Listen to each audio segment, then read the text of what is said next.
you prepare as thoroughly as you can. The guys play their asses off. Playoffs? Don't talk about playoffs? You kidding me? Playoffs? I just hope we can win a game. Another game. Listen, we're talking about practice.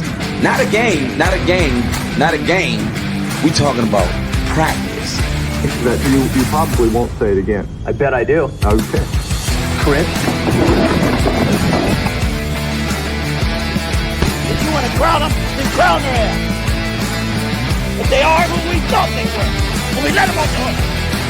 5, 4, 3, 2, 1, 0.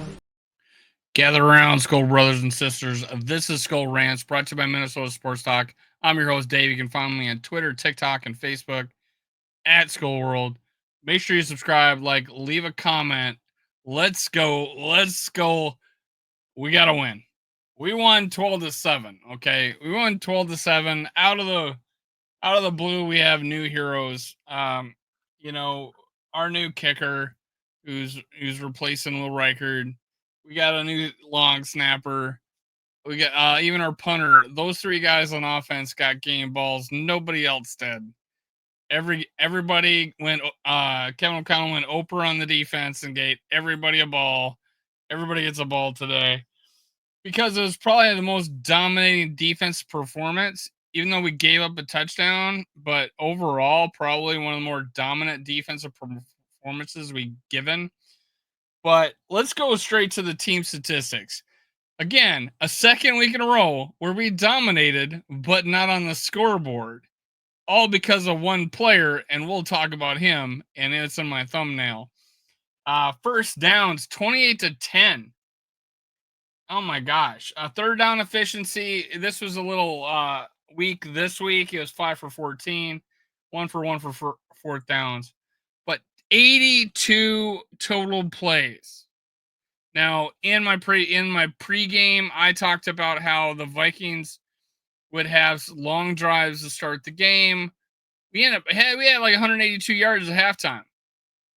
We were double their yardage, double their time of possession, 3 times their yardage at one point, but double their yardage at halftime. And I thought everything would come true, but we just decided to throw it to the other team all the time. I don't get it. Sam Darnold, can he be fixed is what I'm going to be talking about. But continuing, total yards, 402 to 143. Oh my gosh, what a dominating defensive performance. We threw 3 interceptions. They threw 2. I think they had a fumble, so I think we tied the turnover battle. We only got one sack. We've only been sacked one time. We sacked them 3 times. Rushing attempts, 43 rushing attempts. 81 has got to be the most plays we've done. Or is it 82? 82 plays. Gotta be. Yeah, 3 for 3 in the turnovers. Time of possession. We're the first team to go over 40 minutes this year. 40 minutes. 42-19 to their 17-41. They only had the ball 17 minutes and 41 seconds. And way to step up and turn the ball over. Have defense turning the ball over for the Vikings to end that game. Shout out to all the defensive players that stepped up today. There's not a guy that stands out the greatest because there's so many good plays on defense. Let's just go down the list. Let's start with the offense and with the defense. As usual, Sam Darnold, 241. I think he's under, and I don't think I got that, but 3 picks, no touchdowns. Dude, learn to eat the ball or throw it away when you don't have it. Okay, one of the balls was a tip ball bouncing off of Justin Jefferson. Well, it was, defender played. So the throw, here's the deal on that pick. You can bump and manhandle guys up until 5 yards. That was a 4-yard route. 4-yard route. He just, manhandled him, stuck his arm in there, ball gets tipped, interception. Okay. Aaron Jones came back. He gets the over, 17 carries, 88 yards. I think I pick the over on that. Cam Akers, 13 for 38, Solid number 2 running back. I'm not gonna lie, man. Ty Chandler did all right too when he came in there when Aaron Jones went down. That was a nasty hit. Helmet right to the rib cage, man. Upper rib cage. Sick.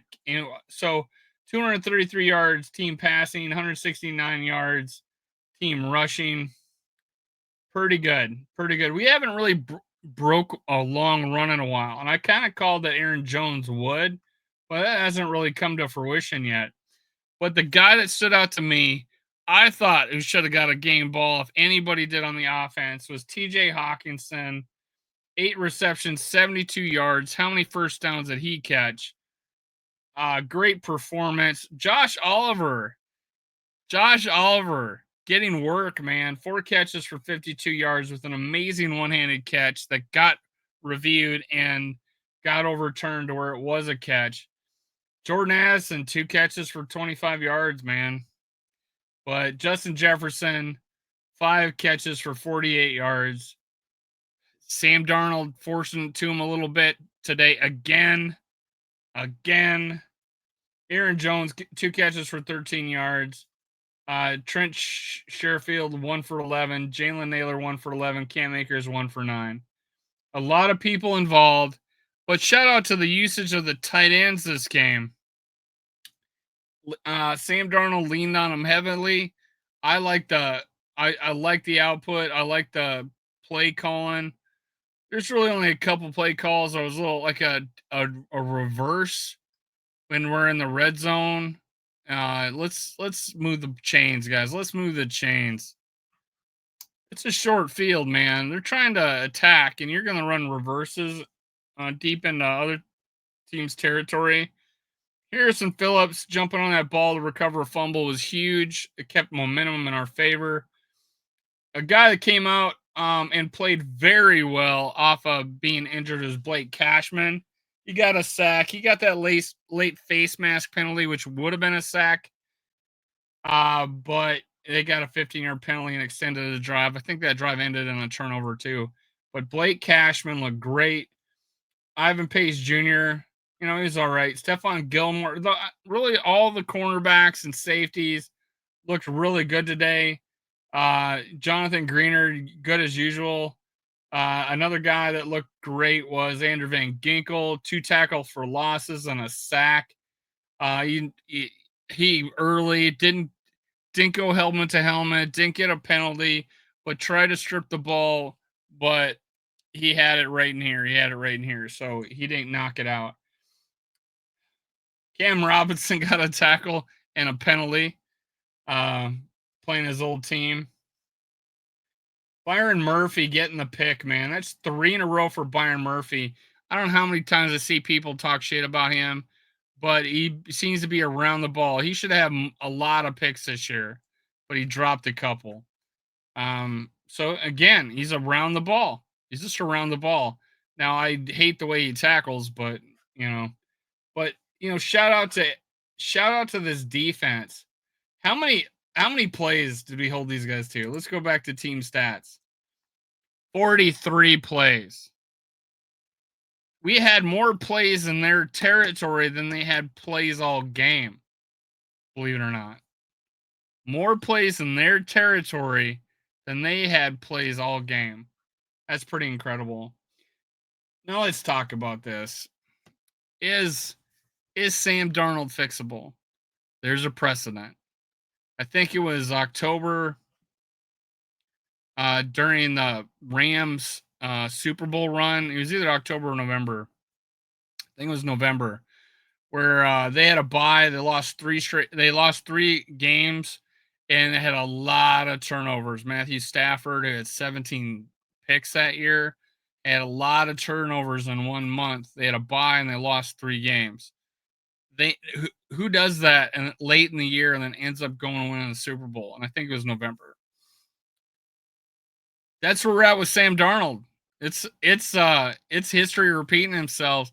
Kevin O'Connell was the OC then. Kevin O'Connell's the OC now. He was able to fix Matthew Stafford in time for the playoffs, or whoever was involved with that. if it was, I'm sure Kevin O'Connell he talked about it in an interview one time. I think his rookie year or his rookie head coach year, he was on Purple Daily. I think it was Judd asked him if it would be a good idea if Kirk Cousins threw more interceptions, and then Kevin O'Connell says, "Yeah, that's not a good idea. We actually tried to fix those problems," and he cited November for the Rams during the Super Bowl run. So we need to get rid of these turnovers. These aren't like taking the chance down the field, 50-yard bombs. These are in the red zone. We went 0-5 for touchdowns in the red zone today. Not good. Not good. So it's a big deal to get this fixed. Is it fixable? There's a precedent. Matthew Stafford, gunslinger. Sam Darnold, apparently is a gunslinger. Throwing the ball around. I think he's 6 touchdowns and 7 interceptions in the last few games. It's disappointing. He's I think he's got all the talent in the world, the big arm, the physical, the mobility, the smarts, team player, good guy. Just so good that he gives it to the other team. So we got to fix something out. I'm still saying we'd be 7-2 with Nick Mullins right now. So I don't know if I don't think we need to go there. I like the big playability, the strong arm with Sam Darnold. I would rather work with that, but hey, Nick Mullins is still there. He could do this. But I am looking at next year. It's 99.9% sure right now as it stands that we probably move on from Sam Darnold and we go with JJ McCarthy week 1. I would highly doubt that, just the way Sam Darnold has had this stretch here, last few games, that this is the guy that we're going to try to sign for big money. I'd rather take the chance on JJ McCarthy and not the big contract. I wanted him to start the beginning of this year anyways until he got hurt. But I truly believe, not a shadow of my doubt, that there is a precedent with the Rams going to the Super Bowl where they fixed Matthew Stafford late in the year when they lost 3 games in the same month, that we can fix Sam Darnold, get us to the playoffs. Skull Vikes. Cue the music.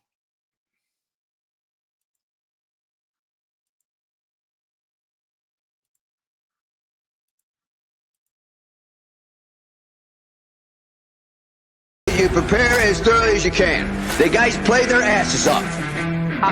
Playoffs? Don't talk about playoffs. You kidding me? Playoffs? I just hope we can win a game. Another game. Listen, we're talking about practice. Not a game, not a game, not a game. We're talking about practice. That you probably won't say it again. I bet I do. Okay. Chris? If you want to crown them, then crown their ass. If they are who we thought they were, when we let them off the hook.